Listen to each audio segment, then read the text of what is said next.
I promise you never had a smash burger like this. Crispy edges, melted cheese, and that sweet heat bacon jam. Oh man, you're gonna thank me for this one. Let's build this masterpiece together. Come on, let me show you. All right, we're starting it off with the bacon jam because that's what brings the sweet heat magic. I've got bacon sliced into small pieces so that it cooks evenly on the griddle.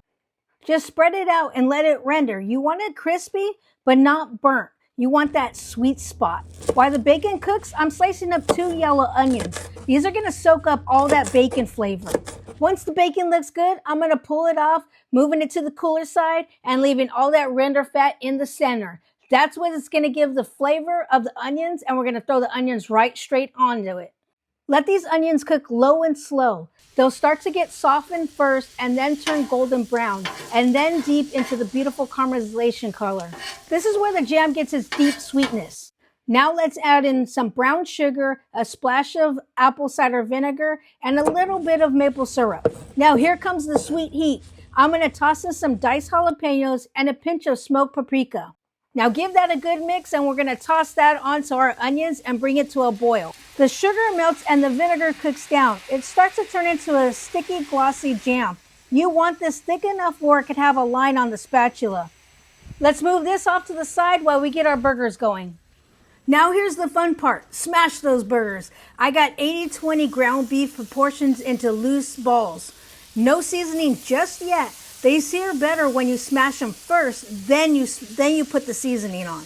Now I've learned this trick along the way. After you set the balls down, let it get a little sear, then flip it over, then smash it. It'll help prevent wood sticking, and it also will help you not have to use parchment paper. And this is when you're gonna throw on your seasoning. Give them a flip and right away top them with cheese so it melts right into the patty while the other side finishes cooking. Layering the cheese early helps drape perfectly. While the cheese is melting, I'm buttering my buns and throwing them on the griddle to toast. Toasted buns makes everything better. Now assembly time. Bottom bun on first, then crispy smashed patty right on top. I'm going in with a huge spoonful of sweet heat bacon jam. It should be thick, glossy, and sticky enough to stay right on top when you put it on. That sweet, smoky flavor against crispy beef is everything. If you want a little more crunch, add some pickles or some crispy onions. That would be perfect. Then top bun goes on. Give it a gentle press, not enough to squeeze it out, just enough to lock everything together.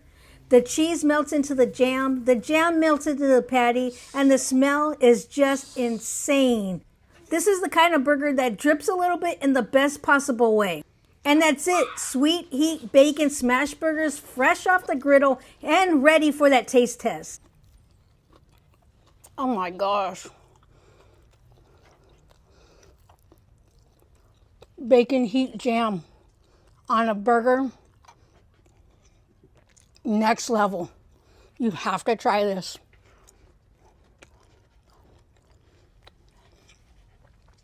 Until next cook, keep grilling and let's go!